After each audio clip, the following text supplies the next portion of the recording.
नमस्कार साथियों, विवेचना में आपका एक बार फिर से स्वागत है। मैं अमरेंद्र सिंह राठौर आज आपके लिए टॉपिक लेके आया हूं, how to purchase your first car. अपनी पहली कार कैसे खरीदें, इसकी प्लानिंग कैसे करें, इस पर आज हम विस्तृत चर्चा करने वाले हैं। तो चलिए दोस्तों, वीडियो को शुरू करते हैं। वीडियो को शुरू करने से पहले मैं आप लोगों से रिक्वेस्ट करना चाहूंगा कि अगर आपने अभी तक हमारा चैनल सब्सक्राइब नहीं किया तो चैनल को सब्सक्राइब कर लीजिए, बेल आइकन को दबा लीजिए ताकि आप ऐसे इंफॉर्मेटिव वीडियो का अपडेट मिस ना करें। चलिए दोस्तों, वीडियो को शुरू करते हैं। दोस्तों, आज हम बात करेंगे उन सभी पॉइंट्स पर जिसके जरिए आप लोग समझ पाएंगे कि हमें अपनी पहली कार कैसे खरीदनी चाहिए और कब खरीदनी चाहिए। साथियों, सबसे पहले हम समझेंगे कि कार के लिए हम बजट कैसे बनाएं, क्योंकि बजट बहुत इंपॉर्टेंट होता है। फिर हम समझेंगे कि एक्सपर्ट के द्वारा कार खरीदने के लिए थंब रूल्स क्या क्या होने चाहिए और हमें कैसे फॉलो करने हैं। इसके बाद हम समझेंगे कार खरीदने के लिए सबसे आइडियल टाइम क्या होगा, सबसे सही समय क्या होगा। इसके बाद दोस्तों हम समझेंगे कि कार के लिए फाइनेंशियल प्लानिंग क्या होनी चाहिए, हमारी फाइनेंशियल प्लानिंग कैसी होनी चाहिए। और दोस्तों लास्ट में हम समझेंगे कि कार खरीदते समय हमारे बजट के अलावा कौन कौन से फैक्टर मैटर करते हैं।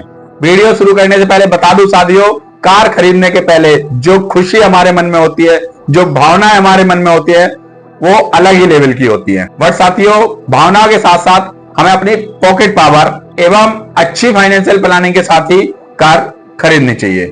तो साथियों, सबसे पहले पॉइंट को समझते हैं, how to plan a budget to buy a car. देखिए, आसान सा तरीका है बजट करने का कि आपके ऊपर एक्स्ट्रा बर्डन नहीं आना चाहिए। क्योंकि साथियों, एसेट्स दो प्रकार की होती है, डेप्रिसिएटिंग एसेट्स, ऐसे एसेट्स जिनकी समय के साथ साथ वैल्यू घटती रहती है, और एप्रिशिएटिंग एसेट जिनकी समय के साथ साथ वैल्यू बढ़ती जाती है। सीधा सा उदाहरण है डेप्रिसिएटिंग एसेट्स का कार, जिसको हम खरीदने की अब प्लानिंग करने वाले हैं। वहीं एप्रिशिएटिंग एसेट्स का सीधा सा उदाहरण हो जाता है आपका रियल एस्टेट हो गया, म्यूचुअल फंड हो गया, यानी कि कोई भी इन्वेस्टमेंट जिसके थ्रू हमारे जो मनी है या जो हमारी पूंजी है वो बढ़ती जाए। अब तक आप लोग यह तो समझ गए होंगे कि एक्चुअल बजट से ज्यादा यदि आप डेप्रिशिएटिंग एसेट्स पर खर्च करते हैं तो यह आपकी संपूर्ण फाइनेंशियल प्लानिंग को चौपट कर सकती है। जो भी आपकी फाइनेंशियल प्लानिंग है वो सारी डिस्टर्ब हो जाएगी अगर आप अपनी पॉकेट से ज्यादा डेप्रिशिएटिंग एसेट्स पर खर्च करेंगे। वहीं अगर आप एप्रिशिएटिंग एसेट्स पर थोड़ा और खर्च करेंगे तो यह आपकी कमजोरी ना बनकर आपकी ताकत बन जाएगा। तो चलिए साथियों, इतना सब समझने के बाद अगर आप समझ पाते हैं कि आप सच में कार बजट कर सकते हैं तो उसके लिए आप लोग एक्सपर्ट का एक आसान सा थंब रूल समझिए, 20-4-10। तो चलिए साथियों, इस 20-4-10 को हम आसान भाषा में समझने का प्रयास करते हैं। सबसे पहले हम समझते हैं 20-4-10 में 20 यानी कि 20 का मतलब यहां पर यह है कि आप जो भी कार बजट प्लान कर रहे हैं उस कार की जो ऑन रोड प्राइस है उसका 20% आपको एज अ डाउन पेमेंट जमा करना होगा। यानी कि अगर आपके पास जो भी आप कार खरीदने जा रहे हैं, सपोज आप अगर 10 लाख की कार खरीदने जा रहे हैं और आपकी जेब में 2 लाख रुपए डाउन पेमेंट करने के लिए है, तो हम इसको 20 पर अप्लाई करेंगे। नेक्स्ट समझते हैं 4 यानी कि 4। अब समझते हैं ये 4 है क्या। 4 एक्चुअल में ये अवधि है उस टाइम की कि आपने जो कार लोन लिया उसको आप 4 साल में रीपे कर पाएंगे, उसकी ईएमआई 4 साल में भर सकें, तो उस कार को हमें बजट करना है। अब आता है 10 यानी कि 10 क्या है कि जो आपने कार बजट की है उसकी जो ईएमआई होने वाली है वो आपकी जो इनकम है, मंथली इनकम है, उसकी सिर्फ 10% होनी चाहिए। तो साथियों, ये ध्यान रखें कि ये तीनों शर्तें जो हैं 20-4-10 के लिए ये आइडियल शर्तें हैं। अगर आप इनको फॉलो कर सकते हैं तो आप एक कार बजट कर सकते हैं। इसके बाद साथियों, दूसरा थंब रूल समझने का प्रयास करते हैं जो एक्सपर्ट द्वारा सेकंड थंब रूल बताया गया कि एक तो 20-4-10 हो गया, दूसरा थंब रूल हमारा आता है 50-30-20। 50 यानी कि 50% of our total income can go toward our needs, यानी कि जो हमारी इनकम है उसका 50% हमारी जरूरतों पर खर्च होना चाहिए। इसके बाद आता 30 यानी कि हमारी आय का 30% हिस्सा उन चीजों पर खर्च होनी चाहिए जो हमारी जरूरतें नहीं है लेकिन शौक यानी कि लग्जरी, जो लग्जरी गुड्स हैं उनके शौक करने के लिए हमारी आय का 30% हिस्सा खर्च होना चाहिए। इसके बाद साथियों आता है 20 यानी कि जो हमारी इनकम है उसका 20% हिस्सा किसी भी सिचुएशन में हमारी सेविंग या इन्वेस्टमेंट में जाना ही चाहिए।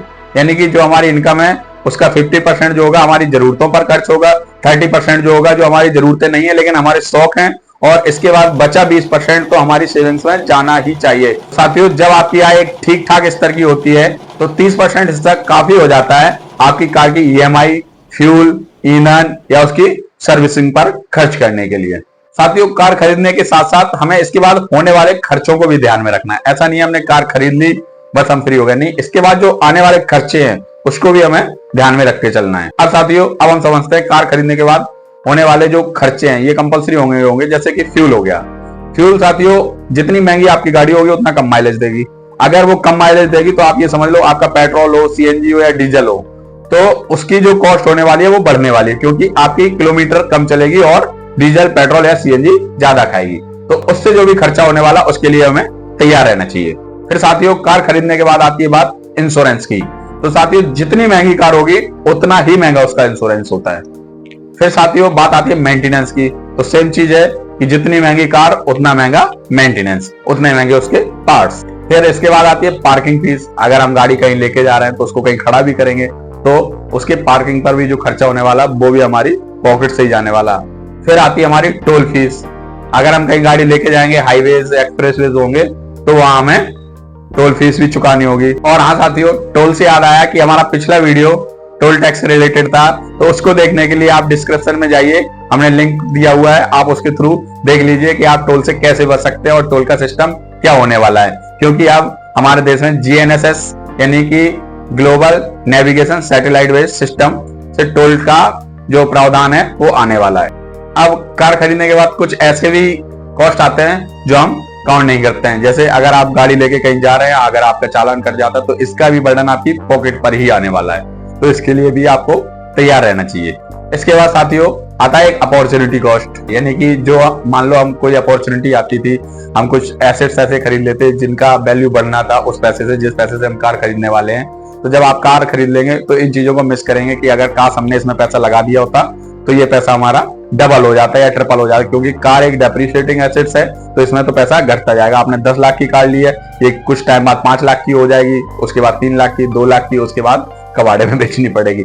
तो ये आप समझ सकते हैं कि अगर हमें कार खरीदनी है तो हमें पहले ये समझ लेना कि हमारे पास कोई अपॉर्चुनिटी है उससे बेटर, तो उसमें हमें इन्वेस्ट करना है। अब साथियों, हम समझते हैं ideal time to buy a car, यानी कि कार को खरीदने का सही समय क्या होता है। कार खरीदने की कोई एक आदर्श उम्र तो हो नहीं सकती, कोई आदर्श एज तो हो नहीं सकती कि हमें इसी आइडियल एज पे कार खरीदनी चाहिए। तो साथियों, इसको ठीक से समझने के लिए आप समझिए कि कार को खरीदने का सही समय तब होता है जब हम एक कार अफोर्ड कर पाए और इसकी हम ठीक से प्लानिंग कर सकें। वही कार खरीदने का सबसे आइडियल टाइम होता है कि हमारे अफोर्डेबल है, जो हमने थंब रूल बनाए उनके अकॉर्डिंग हम फॉलो कर सकते हैं और इजीली हम कार खरीद सकते हैं। उसके बाद आपको किसी से नहीं पूछना कि हमें कार खरीदने का क्या ये सही समय है, या आप खुद डिसाइड कर पाएंगे। अब यहीं पे 2 कंडीशन आती हैं। अफोर्डेबल में समझते हैं कि हम अफोर्ड कर सकते हैं या नहीं कर सकते हैं। अगर आप कहते हैं नहीं, हम कार अफोर्ड नहीं कर सकते हैं, साथियों बात खत्म हो जाती है यहाँ पे। मगर साथियों, ऐसा बिल्कुल नहीं है कि आप कार कभी नहीं खरीद सकते हैं। तो साथियों, आज से ही आप अपनी फाइनेंशियल विजडम का परिचय देते हुए 2 से 4 वर्ष की अवधि तक आप अच्छे से सेविंग्स कीजिए और अपनी कार प्लान कीजिए। और यदि आपका जवाब है यस आई कैन अफोर्ड, यानी कि आप इसको अफोर्ड कर सकते हैं, तब ऐसा बिल्कुल भी नहीं है कि आपने तुरंत कार खरीद ली। इस समय में अलग अलग क्वालिटेटिव फैक्टर्स कंसीडर किए जा सकते हैं। उसके लिए साथियों हो सकती है फाइनेंशियल नीड्स, यानी कि परिवार की जरूरतें हो सकती हैं जहां आप किराए पर होने वाले रोज रोज के खर्चे को बचा सकते हैं, या फिर परिवार के हिसाब से आपको कार की आवश्यकता हो सकती है। कोई फैमिली को या आपको पर्सनली कोई असुरक्षा महसूस हो सकती है, तो इसके लिए भी आपको एक कार खरीदनी पड़ सकती है। फिर आता साथियों आपका पागलपन, कि नहीं आपके दिमाग में सनक चढ़ी हुई है, नहीं हमें कार लेने ही लेनी है, हमारा तो शौक ही है कार लेना, तो आप कार बिल्कुल खरीद सकते हैं। फिर आता साथियों बिजनेस, आपको लगता है कि हमारे बिजनेस को कार खरीदने के बाद अच्छी खासी रेपुटेशन मिल सकती है, हमारे बिजनेस को अच्छी खासी गति मिल सकती है ग्रोथ करने के लिए, तो बिल्कुल आपको कार खरीदनी चाहिए। साथियों एक्सपर्ट कहते हैं कि जितने भी हमने आपको ये थंब रूल्स बताए, ये आपको टाइम बताया कि किस टाइम से आप खरीदें, क्या थंब रूल होना चाहिए, अगर इसमें से मैक्सिमम फैक्टर्स में आपका जवाब आता है नहीं हमारे लिए सारे चीजें ओके हैं, तो आपको बिल्कुल कार खरीदनी चाहिए। यही आपके कार खरीदने का आइडियल यानी कि आदर्श समय हो सकता है। अब साथियों 5वां और आखिरी पॉइंट हमारा आता है how to finance a car, तो साथियों इसमें भी जाहिर सी बात है दो केस होंगे। सबसे पहले साथियों आता हमारा सैलरी, यानी कि अगर आप एक सैलरीड पर्सन हैं और आप फाइनेंशियली वाइज हैं तो आइडियली आप कार लोन पर तो कार खरीदना बिल्कुल ही अवॉइड करेंगे। या तो आप कार को कैश में खरीदना पसंद करेंगे या फिर आप कार की जितनी EMI बनती है सेम अमाउंट की आप एक SIP कर देंगे। फिर जब आपका कार बजट रेडी हो जाएगा तो अपनी ड्रीम कार खरीद सकते हैं। इससे क्या होगा कि आपके पास कोई भी एक्स्ट्रा फाइनेंशियल बर्डन नहीं आएगा। अब साथियों सेकंड सिचुएशन हो सकती है बिजनेस। जब आप बिजनेस करते हैं तो आपके बिजनेस की ग्रोथ करने के लिए आपके लिए कार हेल्पफुल हो सकती है। इस केस में आपकी कार का जो डेप्रिसिएशन होगा वो आपके बिजनेस एक्सपेंस में ही काउंट किया जाएगा कि अगर जो भी वैल्यू हमारी कार की घट रही है तो इसको हम बिजनेस एक्सपेंस करने के लिए घटा रहे हैं, यानी कि अपने बिजनेस को बढ़ाने के लिए लगा रहे हैं। तो ये आपकी डेप्रिसिएशन नहीं होगा, आपका खर्चा नहीं होगा, ये एक्चुअल में आपका एक इन्वेस्टमेंट हो गया। अब साथियों आपके दिमाग में आ रहा होगा कि जो बिजनेस वाले लोग हैं वो कार लोन पर लें या कैश लें।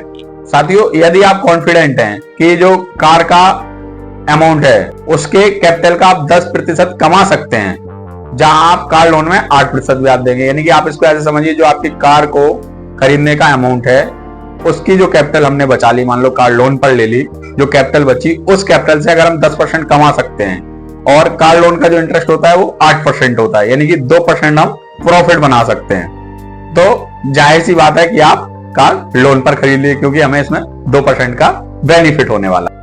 और इसमें आपका एक फायदा और होगा कि आप जो कार लोन पर इंटरेस्ट दे रहे हैं उसका डिडक्शन आपको मिल ही जाएगा और साथ ही साथ आपका कैपिटल भी इकट्ठा कहीं फंसेगा नहीं, आप उससे और बिजनेस कर पाएंगे। तो साथियों आशा करता हूं कि आप लोग जब भी कार खरीदने की प्लानिंग करेंगे तो आप अपनी फाइनेंशियल विजडम का परिचय देते हुए आप अपनी ड्रीम कार के लिए बजट कर पाएंगे और आप लोग समझ पाएंगे कि आपकी ड्रीम कार खरीदने का सही समय कब होगा। ना ही शो ऑफ के चक्कर में फंसकर, ना ही सोसाइटी के प्रेशर में आकर आप अपनी गलत प्लानिंग करके कार खरीद के अपना पैसा नहीं फंसाएंगे। तो आई होप साथियों आप लोगों को समझ आ गया होगा कि आपको कार कब खरीदनी है, कैसे प्लान करनी है, कैसे इसको फाइनेंस करना है, आपके लिए कार की जरूरत है या नहीं है, आप ये सारी चीजें डिसाइड कर पाएंगे। अगर साथियों हमारा वीडियो अच्छा लगा है तो वीडियो को लाइक कर दीजिए, चैनल को सब्सक्राइब कर लीजिए, बेल आइकन को दबा लीजिए। चलिए मिलते हैं अगले वीडियो में, तब तक के लिए नमस्कार और धन्यवाद।